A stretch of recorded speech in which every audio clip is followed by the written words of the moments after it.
gesture, and structure. We want this stuff just to be muscle memory. We want it ingrained in our psyche so we don't even have to think about it. Of course, we're going to have to think about it for a while, and when we get in trouble, we can think about it and go back to our ideas to get control. If things are getting stiff or lifeless, I'll go back to my gesture idea. What's the problem? It should be the long axis. Long axis, let me move this down a little bit so make sure it's on the camera. Long axis curve. It should be more curved if it's stiff. If my drawing is lifeless, then I need to make sure the parts are three-dimensional parts, and that means I want to draw the sides and the ends of those parts. When I draw the side, the other side, I figure out how thin or fat that form is.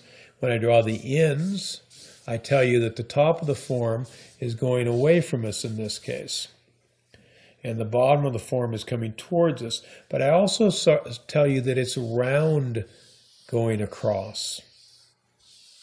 As it bends going down, it's round going across. So when we draw those ends, we're helping to get the three-dimensional perspective, the depth perspective. We're helping to get the character of the form. It's round across. It's a tubular form, character of the form. And we're probably going to get better proportions. So we're going to say the rib cage starts here and ends here. There's the spine, and here's the waist, and here's the hips here.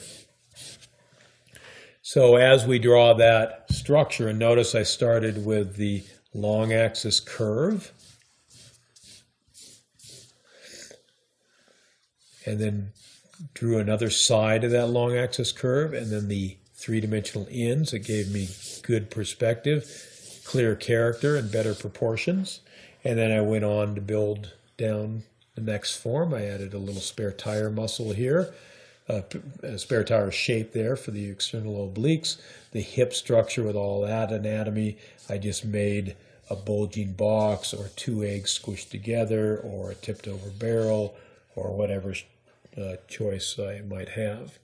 How do we find the curve on any particular form? I've been drawing it, but I haven't told you how to find it. Well, I'm going to turn towards the camera here. When we draw the head, the neck, and the torso, there's a natural bilateral symmetry. What's on this side is more or less what's on that side. We got two eyes, two ears, two corners of the mouth, two corners of the jaw, all that kind of stuff. It's the same all the way down. So when we want to draw the gesture, we're going to draw the natural center line. Natural center line. And if we're in a profile, that'll just be on the edge, and we'll just draw right through those lumps and bumps. I'll show you how to do that on our next lecture. We're just going to draw the natural center line. It'll be the throat from the pit of the neck, from the chin through the throat to the pit of the neck, and that will give us a natural gesture for the neck. If we're on a front or back view, we'll just draw the two sides as a curved tube. The torso, we're going to use the natural center line, pit of the neck, breastbone, belly button, crotch, or in back the spine. Again, if we're on a profile, all those gesture lines would be on the edge of the form. Those will be the natural gesture lines. So if I'm drawing a torso in any kind of three-dimensional position, I'll usually draw the natural center line first, in this case the spine. Then I'll draw my, let's say, a tube for the torso, for the rib cage. And maybe it's a tube all the way down, or maybe we could come up with other inventive forms for these guys. We don't care about that right now. We'll just draw our simple shape. So we'll draw the gesture line, and then we'll draw the shape around that. If it's a natural center line, then we'll draw two sides. And notice if it's a three-quarter view, we can see just a little bit of the, we just go a little way on this side, and we go a long way on that side, and we can help see then how it's facing by having that center line there. but it's a natural center line. On the limbs, a little more difficult. On the limbs, what we're going to do is we're going to look at each limb, unfortunately, is asymmetrical. What is over here is not over here. What's here is not here. It's different. Now, this arm is symmetrical to that arm, but within this arm, it's going to have its own gesture. Each limb will have its own gesture, and they're going to need to have their own analysis. So here's the rule of thumb we do on any of these particular forms. And I'll show you the rule, and then I'll show you the shortcut to remember them by. Let's say this is the contour for the back of the hand, the wrist, bump of the back of the hand here, wrist, forearm. Here's the wrist here. Here's the, say the thumb's going off here. Wrist, down to elbow. And then we're off into the upper arm. So let's say that's the contour we see when we look at some fellow's arm. And it can be in whatever perspective it wants to be. That won't affect the gesture line choice. We don't care about the perspective at this point. Now, notice that we have a lump, and then a sag, and then a lump, and then a little sag. Here we have the barest little sag, and then a lump, and then another little lump. What I'm going to do is I'm not going to look at the fullest curve. This might bulge way out, let's say. I don't care how full the curve is. I care how long that curve lasts.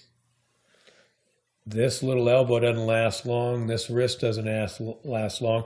This flexor muscle on the forearm doesn't last long, but this extensor side does. It goes from here all the way to up here, and you could even argue it goes all the way to into the wrist. And so that is the longest lasting curve. That is going to be the curve I follow for my gesture. So I'm going to make a curve that is simplified, but in the flavor of, true to that curve I saw here, right here. And then I'm going to make the other side the same curve, or it can be stiff and straight, either one, and then I'll add whatever perspective on top, and that's then my part on my gesture. The longest sustained curve is the curve that we will use as our gesture idea. Since we don't have a natural gesture line, center line on the surface, we're going to have to use this a little bit complicated system. But it'll pick it up pretty easy with a little bit of practice. The longest sustained curve. So that means on the arm, if you look at the elbow, if the elbow points down, you'll find that the upper arm always, every once in a while I guess you'll find an arm that maybe doesn't, but the forearm, I should say, always curves up. If the elbow points down, the upper arm, I said it again, the forearm always curves up. If the elbow points up, the forearm always curves down. And that's true of the upper arm also. If the elbow is pointing down, the upper arm will curve up. If the elbow is pointing up, the upper arm will curve down. If the elbow is pointing down, the forearm will curve up, going up, going up. The upper arm will start to curve back up, going up, going up. Here, let me just draw some of the shape. Here's the forearm here. Here's the upper arm here. Notice it's a bow, like a bow and arrow bow, that's curving away from the direction of the elbow. If the elbow were pointing up, then that curve, that upper arm,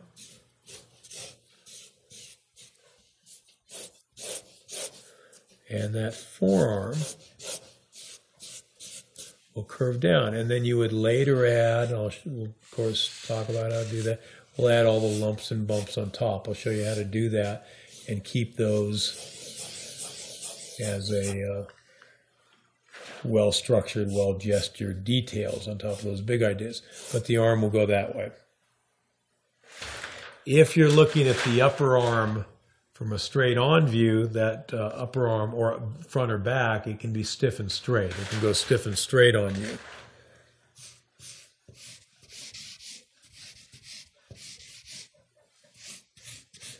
But the forearm would still curve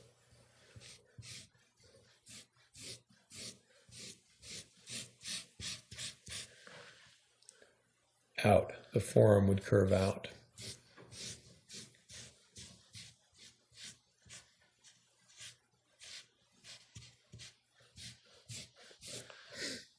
Okay, so straight on view, upper arm can get stiff and straight.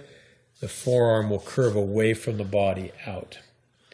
So on any view, any angled view, use the elbow test. If the elbow happens to be inside the contour, but closer to the top than the bottom, it's still pointing up, we still curve down.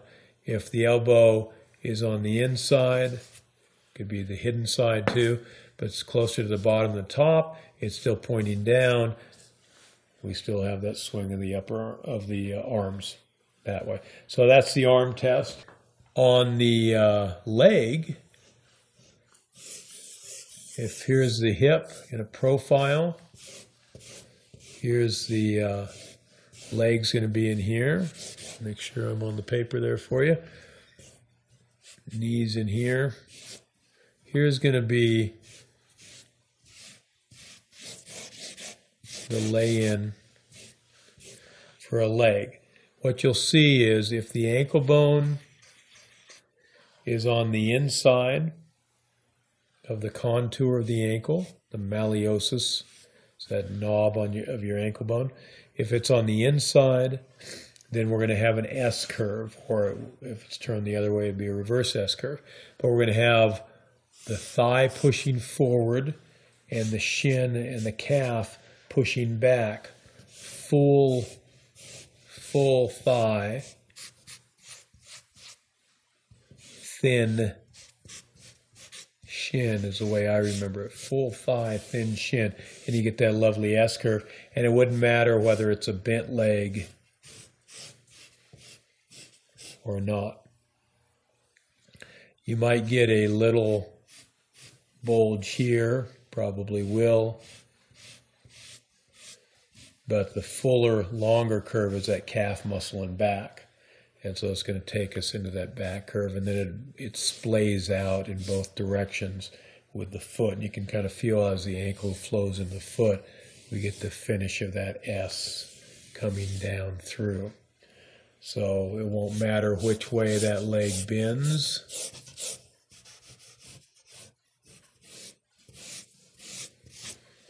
Or whether the foot tips down, we're going to get that S curve going over. It might bump over the kneecap, but still that same flow going down.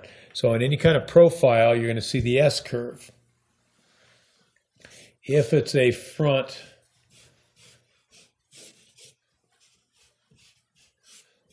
or back view, we'll see more of this. And we'll spend some time with the leg. We'll go through all the body parts in great detail, structurally and gesturally. This just is getting you started.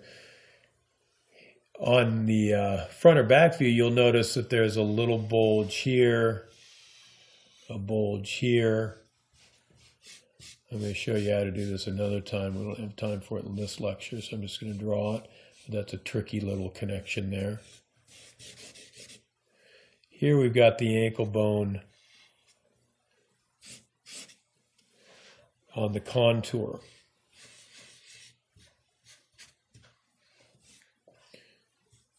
Poking out. When we see the ankle bone poking out in the contour, think of a B. It bulges from hip down to knee joint, and from knee joint it bulges over the calf, bulges from knee joint down to ankle.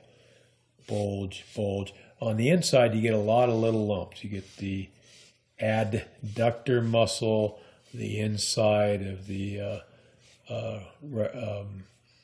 quadricep in there, and a little bit of the hamstring. You get the soleus muscle in here, and the gastrocnemius muscle coming down here. You get the Achilles tendon and the tibia and fibula bones poking out, those malleosus poking out at you. There's all these lump all the way down. It's always short and interrupted. And so we're looking for the longest sustained curve, remember, longest sustained curve.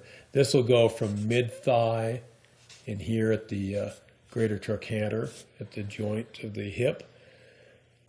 Or if the legs are tight enough together, it can start all the way up at the top of the hip, and then it'll come all the way down until it gets to that knee joint, and then it'll kind of poop out and wander in, and then it'll swell out again and go all the way down, or very close to all the way down to the ankle bones. So those are the longest sustained curves, the B. So I won't make the BS joke for you, but that's what we're doing with the legs, the S and the B design for those symmetrical, those asymmetrical legs. We have the quadricep back here. It's the equivalent, it's the bicep of the leg, the gastrocnemius and the soleus and all that kind of stuff down here, Achilles tendon, calcaneus bone popping out there. We have a lot of little lumps here, at least up in here. This is the longest sustained curve of the thigh. This and this is the longest sustained curve. They really go together, so it's pretty intuitive on the lower leg. Longest sustained curve for the lower leg. That gives us that S curve.